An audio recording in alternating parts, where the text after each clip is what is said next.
Good Sunday morning, everybody. I'm Maria Bartiromo. Thanks for joining us. Welcome to Sunday Morning Futures. The next 2 weeks are critical for our health care vote, and today, new developments. Senator John McCain undergoes surgery, forcing Republican leadership to delay the vote on its revamped health bill this week. Will this make it easier or harder to get passed in the next 2 to 3 weeks? Health Secretary Dr. Tom Price will join me ahead. Plus, we are now learning that at least 8 people attended the meeting with Donald Trump Jr. and a Russia lawyer. Who were they? What could this mean for the administration? I'll talk to President Trump's former campaign manager, Corey Lewandowski, about that. Plus, at least 2 Republican lawmakers demanding investigations into whether former FBI Director Jim Comey broke the law by putting classified information in memos he then leaked to the press. A former U.S. attorney who once worked with Comey, Bud Cummins, is here. We're looking ahead right now on Sunday Morning Futures.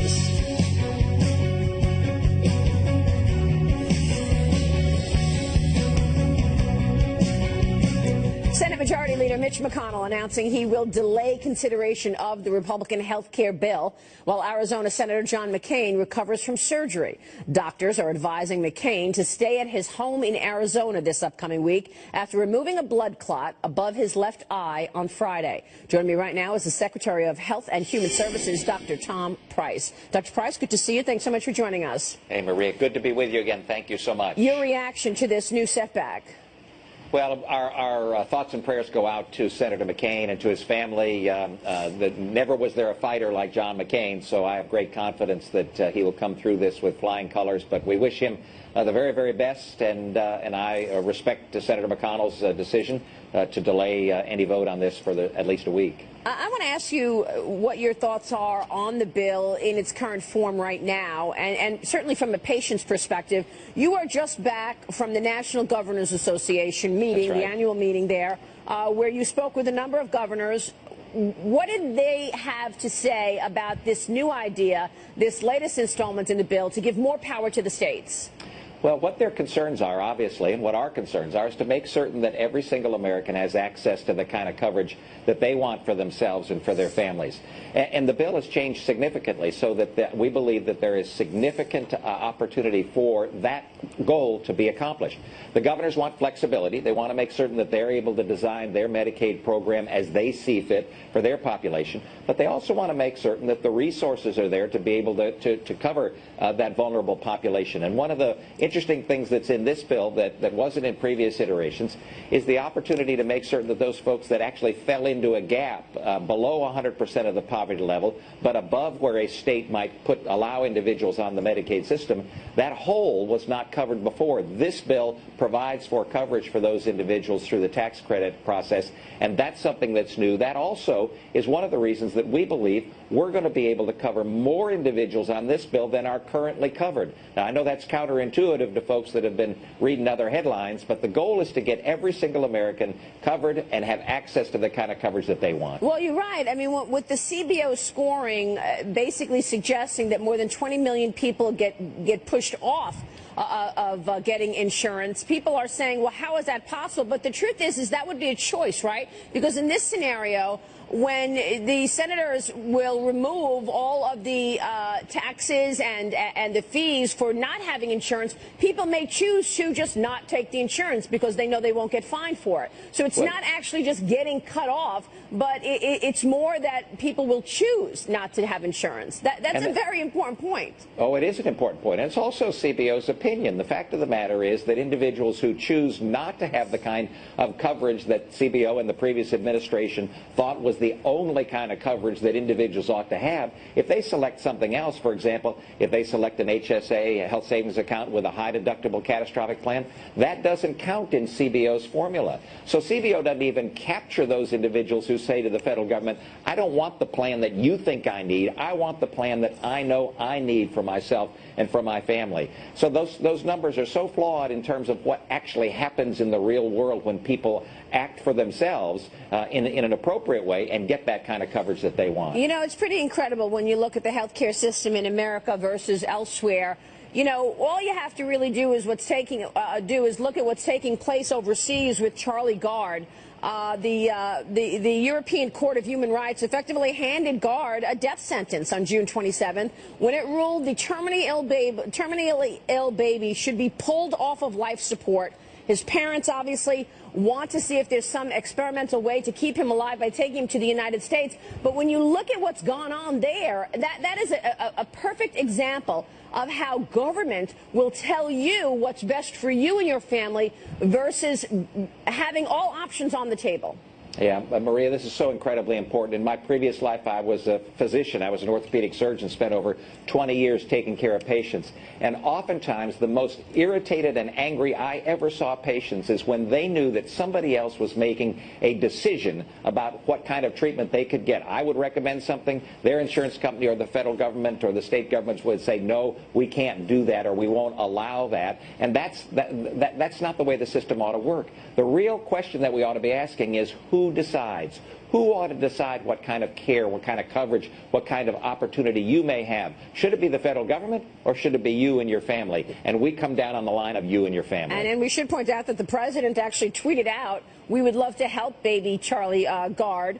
Britain's High Court apparently will hear the case on Monday in light of new claims of evidence from the Vatican's Children's Hospital that maybe their further treatment is unjustified. However, maybe not. So we'll be watching that story because it's such an important example to point out. Dr. Price, I want to ask you about the pushback on this health care bill, because the truth is you can give us a really good perspective in terms of what's in this bill and does it address the big issues that are important to patients today. When you consider the fact that two of the nation's largest health insurance groups sent a letter to Leader McConnell on Friday criticizing the inclusion of a conservative provision in the revised GOP health care bill, this is the Blue Cross Blue Shield Association joining health insurance plans, the nation's largest health care lobbying group, in slamming this revised GOP health care bill, saying that their criticism on the consumer freedom option, which allows insurance providers to offer less comprehensive, cheaper plans that do not meet the Obamacare requirements, as long as they offer at least one Obamacare compliant option. What's your take on this? I know you had a lot of conversations about this when you were with the governors as well.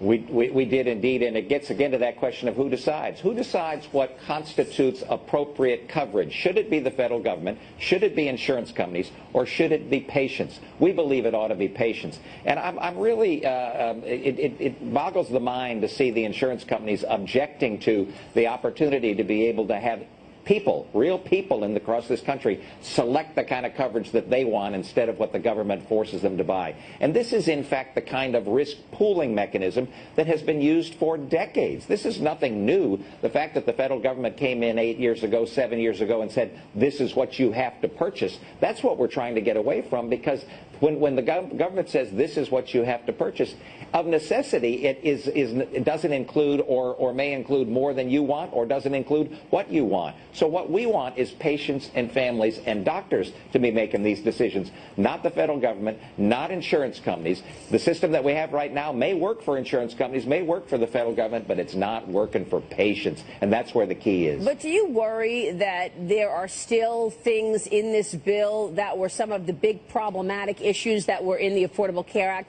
like the two taxes that the senators say they're going to keep in there, the investment tax, 3.8%, as well as the payroll tax? I mean, do you worry that this is Obamacare light, as Senator Rand Paul has said? No, because I know that what Obamacare included was a penalty for individuals if they didn't purchase coverage. In fact, 6.5 million Americans across this country paid over $3 billion for the right not to purchase what the federal government told them they had to have.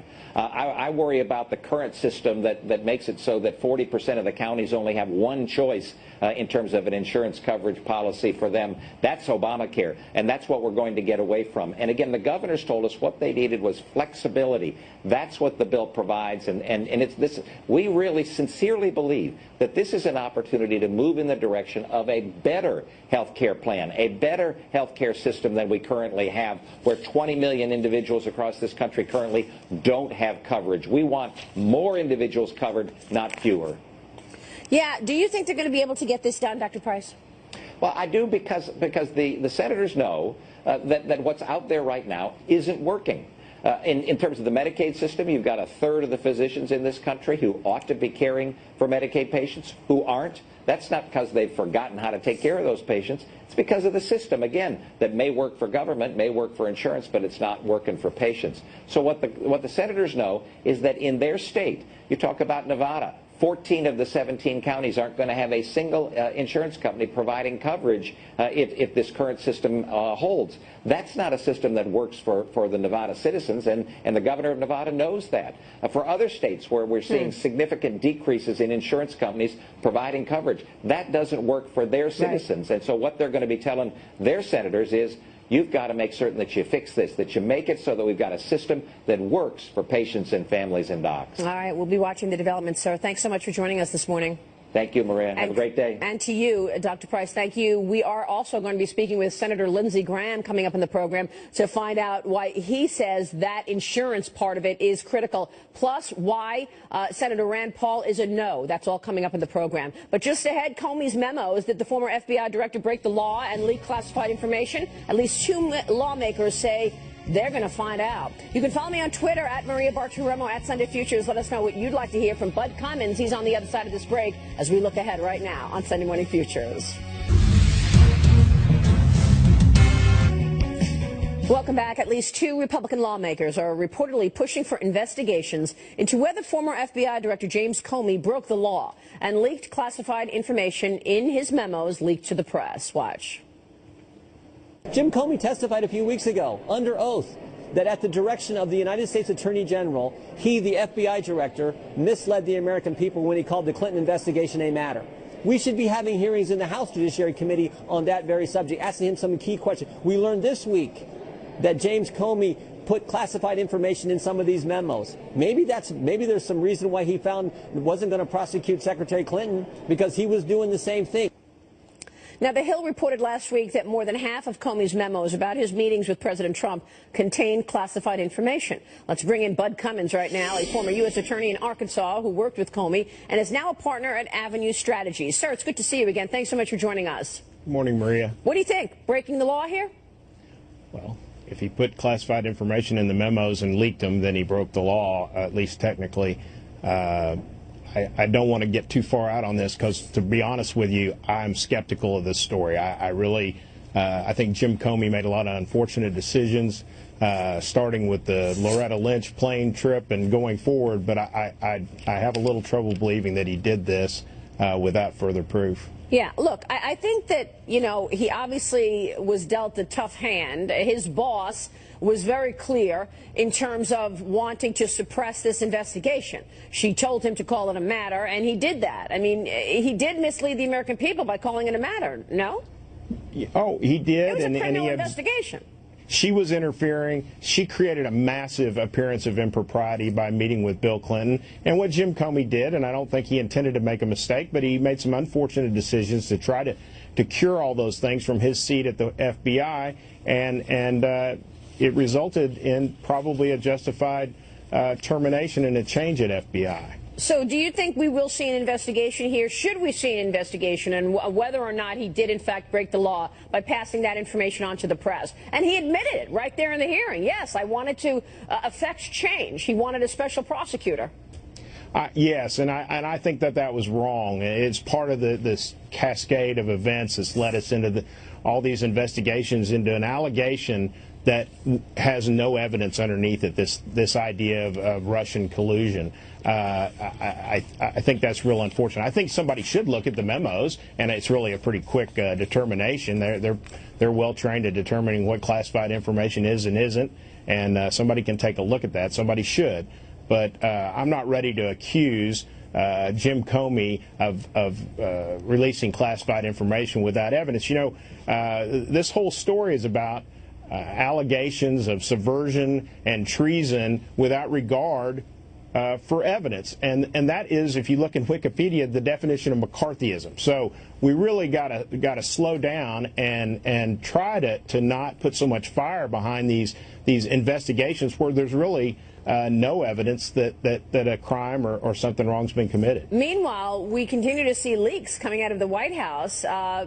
Let's talk about that for a moment, because Representative Ron DeSantis says that the House Oversight Committee is bringing in big names to investigate the leaks. And people want to know if Ben Rhodes is one of those people who has been questioned, the former national security advisor to President Obama. Is he calling his former colleagues who are currently working at the White House, Obama holdouts, and leaking information? Is he helping to leak things? What do you think about the leaks coming out of the White House in the intelligence community? How do you stop it?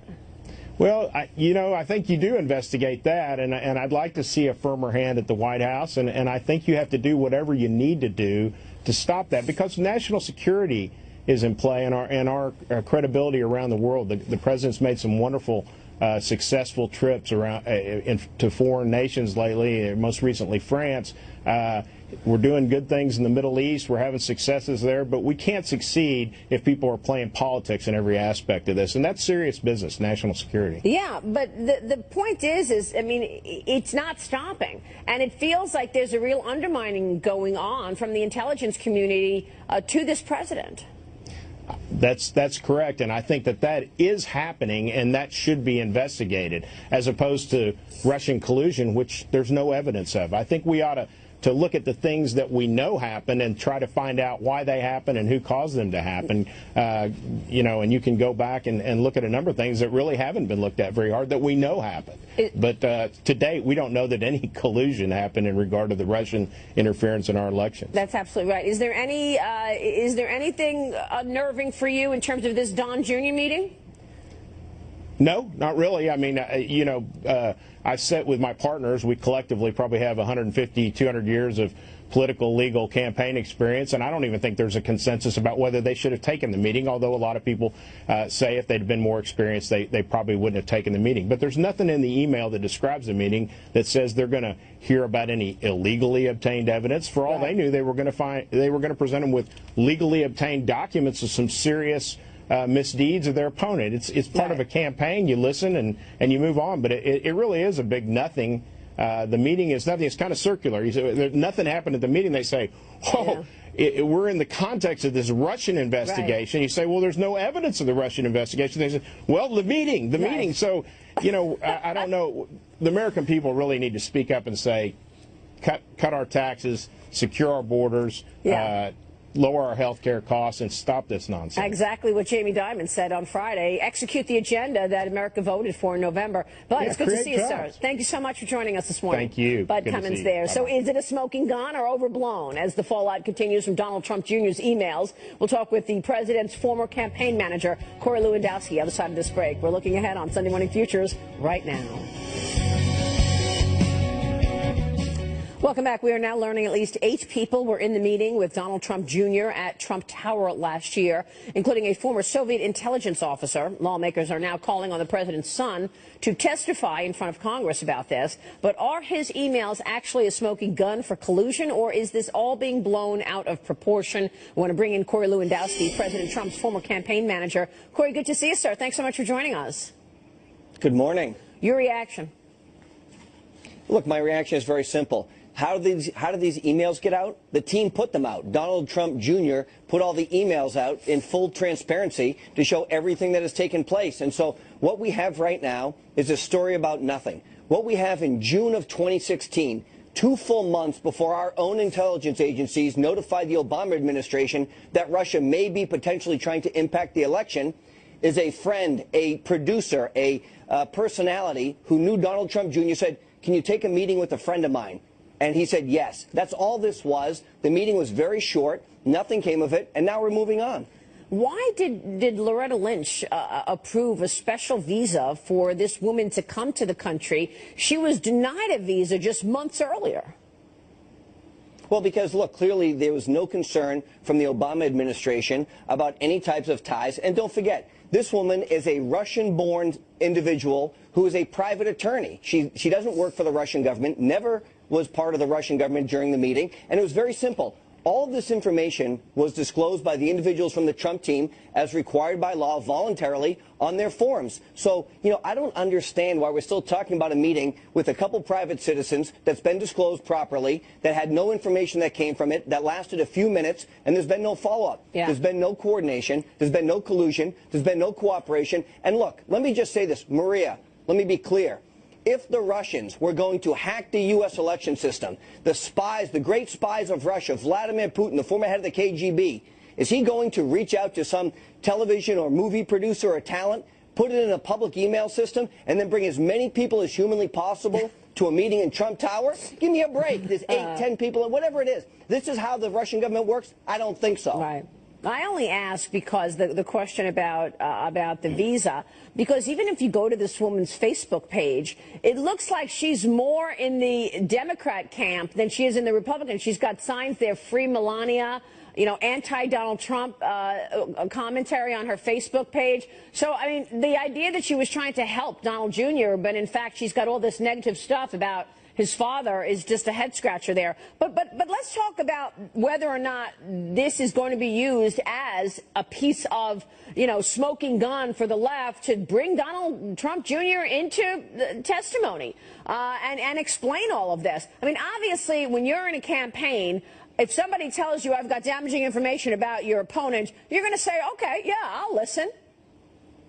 Well, not just that. Look, you have to remember, every person from the Trump team, from Jared Kushner all the way down, has said that they are willing to voluntarily go in and talk to the individuals who want to have a conversation, whether that's the House members, the Senate members, the special counsel, whatever it is. They've been open, they've been honest, they've been available. But what the Democrats want to do is they want to try this in the court of public opinion, because the members of the House Intelligence Committee, Republicans and Democrats, the members of the Senate Intelligence Committee, Republicans and Democrats, have all said there is no evidence of coordination, collusion, or cooperation. But that's not the narrative that the Democrats want. They want to try this in the court of public opinion, and what the Trump team has said is, we'll give you all the information. They've provided all the information, and if there's an investigation, they're going to cooperate. So I don't understand what the question is here. Yeah, you know, I'm wondering if the voters are going to hold the left accountable come 2018 when you've got the congressional races, come 2020 when you've got another presidential election, because the American people voted for an agenda,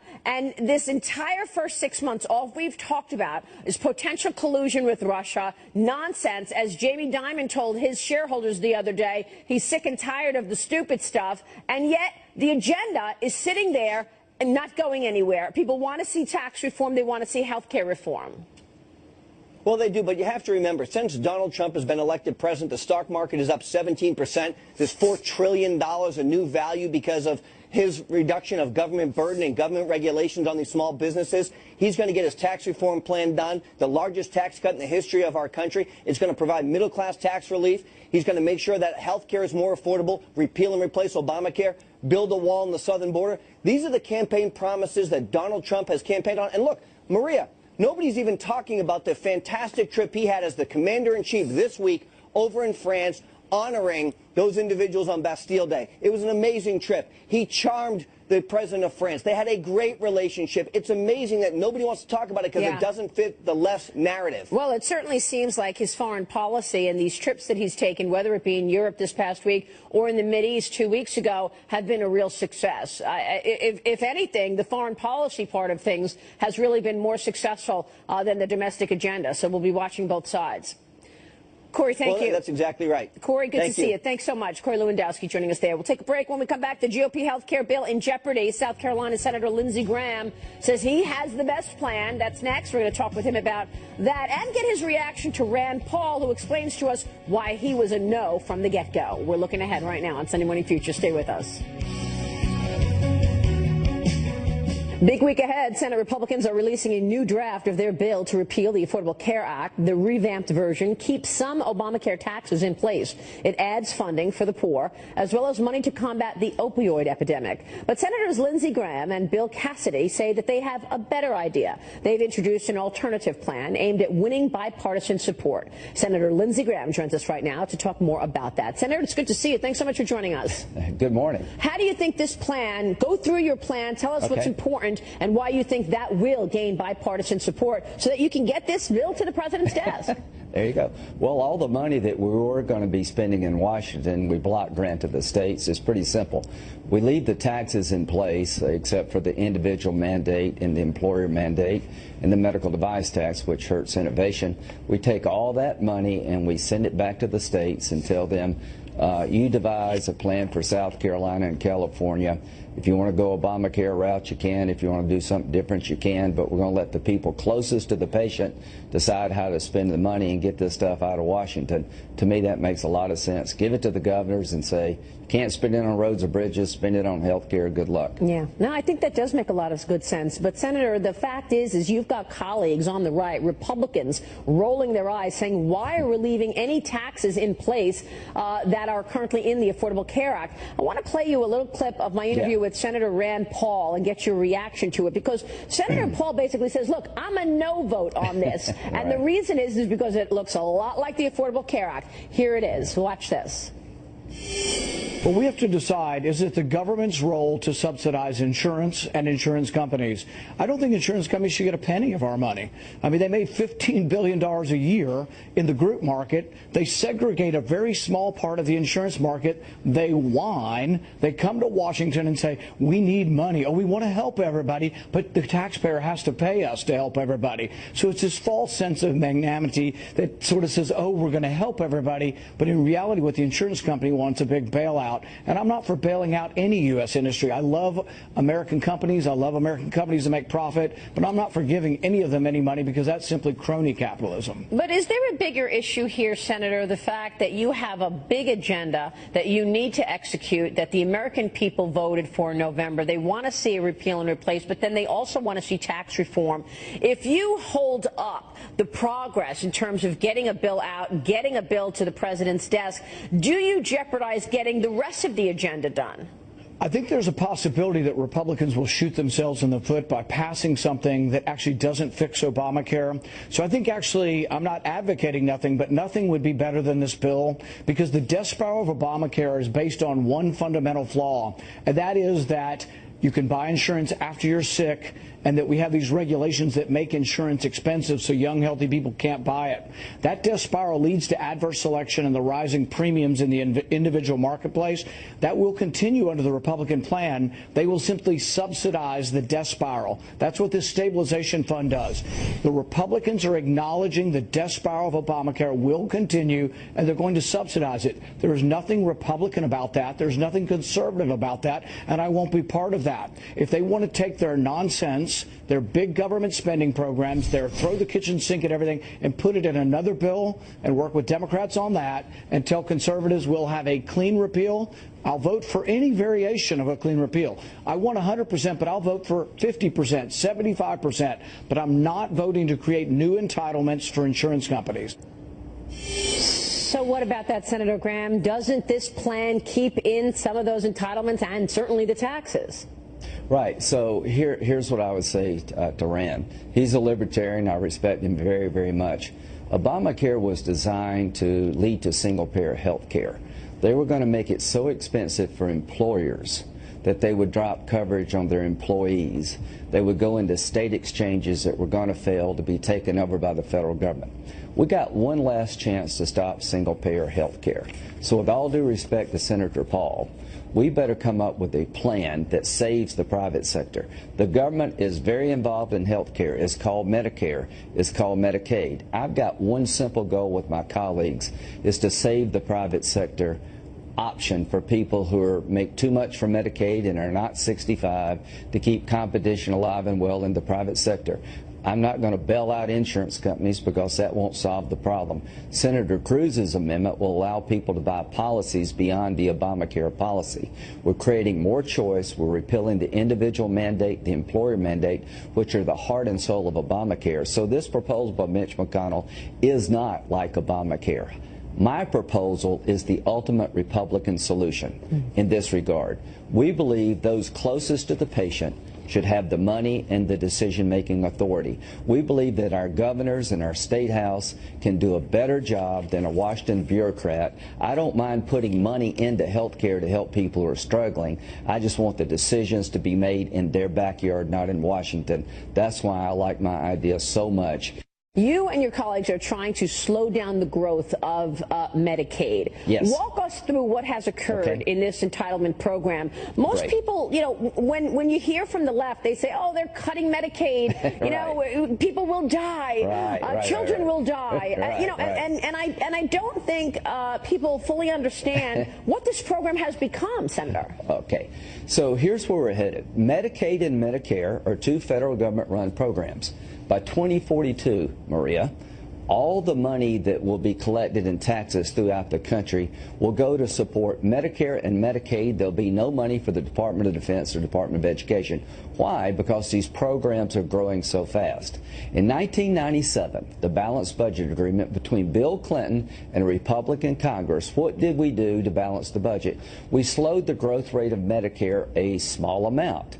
Barack Obama, negotiating with John Boehner about a big deal, said that Medicaid and Medicare growth is unsustainable. Yeah. We're going to come up with a way to slow the growth.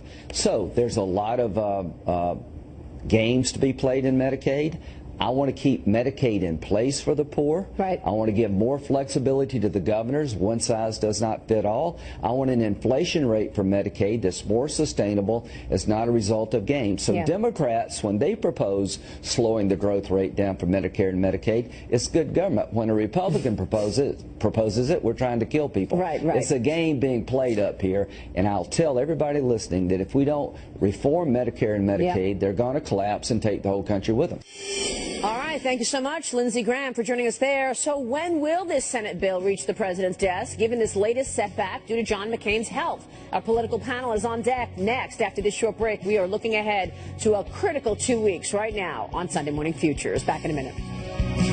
Welcome back. A temporary setback again for the Republican health care plan. A key vote to advance the bill now delayed while Republican Senator John McCain recovers from surgery in Arizona. Without McCain, Republicans likely would not have enough votes to advance this legislation. Let's bring in our panel to talk about it. Ed Rollins is a former White House advisor to President Reagan and a Fox News contributor. James Freeman is here. He is the assistant editor of the Wall Street Journal editorial page. And we are thrilled to have you both here. Good to see you guys. Thank you. Your thoughts on this latest development? You know, it's a do or die, and obviously the McCain absence is very, very critical.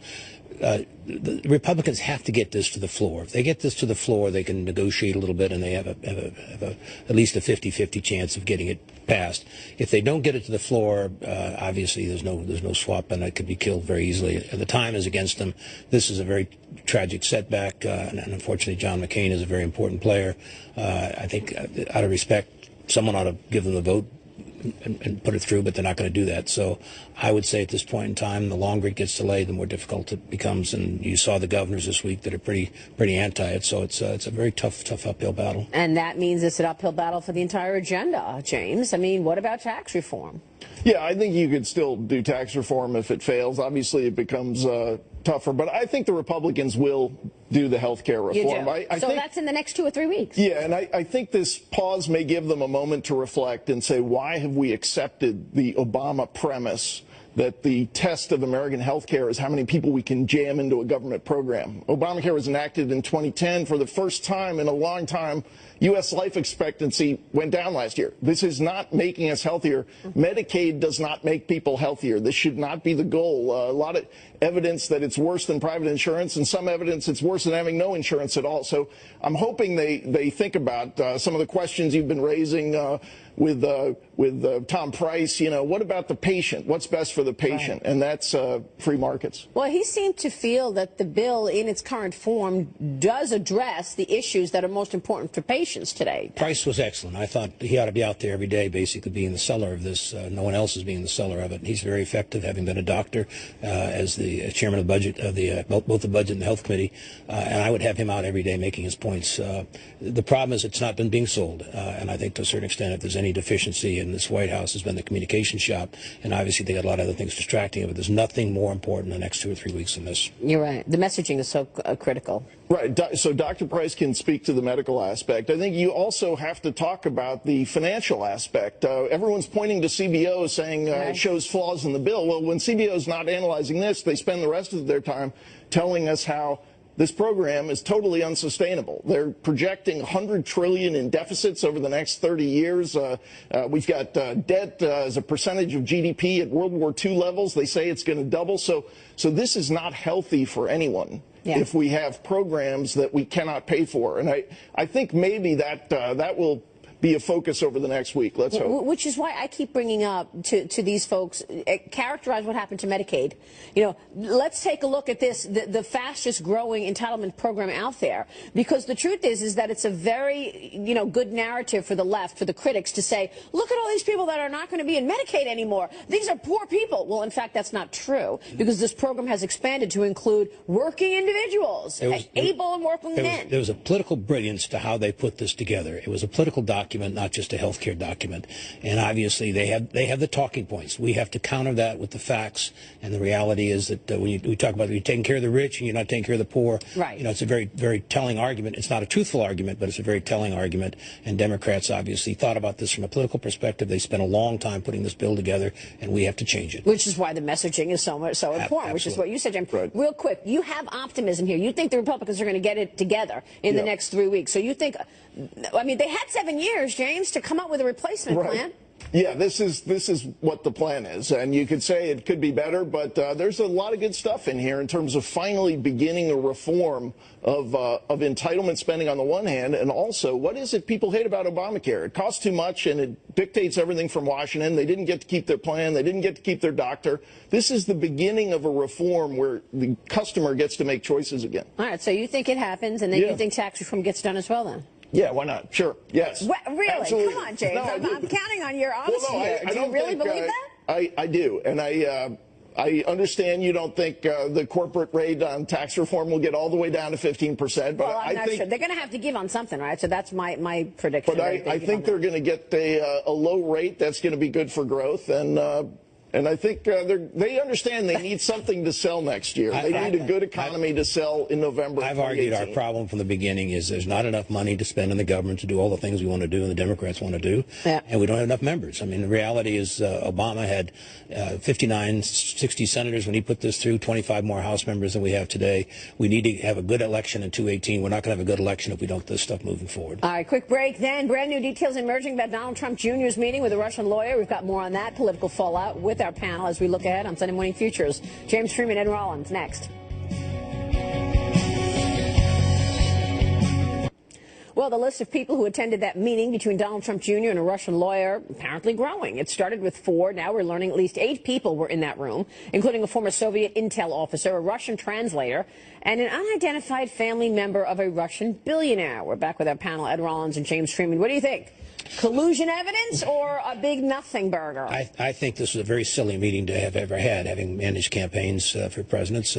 This is a meeting that never should have taken place, and all I can say at this point in time is whatever the story that they're telling today had better be 100% honest. If for some reason there's something else to come out, when you got 8 people in a room, all with different versions of it, this is not something that we should be debating today. This would be something that should be over. I don't believe there was collusion. I don't believe the Russians had any effect. But anytime you mention Russian, you should. I always run a campaign in which I worry about the electoral votes. There are no electoral votes in Russia. This is a meeting that never should have taken place. Well, still, if somebody calls you and says, I have damaging info on your opponent, what are you going to say? Yeah, love it. Let's hear it. I'd send it to my lawyer, my opposition research. I wouldn't take the son-in-law or the son of the president-elect or Manafort, who should have known better, who basically has been all entangled in Ukraine and Russia for a long time. So I think to a certain extent this was stupidity on the part of the Trump campaign. I don't think it was collusion. I think it was stupidity. It was, to be fair, way earlier than the whole Russia gate began, James. Yeah, and I think the White House certainly would help itself with clean, comprehensive disclosure of all Russian contacts, get it out there, and so there isn't this constant effort to learn more. But on the other hand, I'm not sure this really adds a whole lot. There was they took a meeting with some shady Russian, and now it turns out another shady Russian was also present. I mean, politicians, people in our line of work, often you have meetings, and there are various staff and others attending. I'm not sure not being able to name each person there is really. But is this a distraction to the agenda? I go back to the agenda. It's a terrible distraction. The president's had 2 very important meetings the last 2 weeks. He had very important meeting with Putin a week ago in the G20. He did very well, but the Putin meeting was critical. We've not talked a bit about that. We've talked nothing about this. That's right. He had a very important meeting with our new ally, our old ally, oldest ally of all, the French, the new young leader there. Again, it's not being talked about. It's being this is the junk that's being talked about. My sense is this White House has to get very disciplined on its message, drive health care, taxes, infrastructure, and let the outside forces deal with all the other stuff. I agree with you. James, what do you think? People can choose what they want to distract them. You look at the judgment of global investors is that despite some people in the media screaming treason and crimes committed, investors are looking at this and kind of shrugging their shoulders. They don't think much of it. And I think we've been talking about moving the agenda. For politicians on the Hill, lawmakers, this is not an excuse to say that the Trump, Russia stuff, the tweets are distracting us. Just do your job. He's ready to sign health care reform, tax cuts. Send it to his desk. All right, you heard it here. Get on it, Washington. Thank you very much, gentlemen. Great, Ed Rollins, James Freeman. I'll see you next week on Mornings with Maria on the Fox Business Network. That'll do it for us right here. Stay with Fox News. Here's Media Buzz with Howie Kurtz after this short break.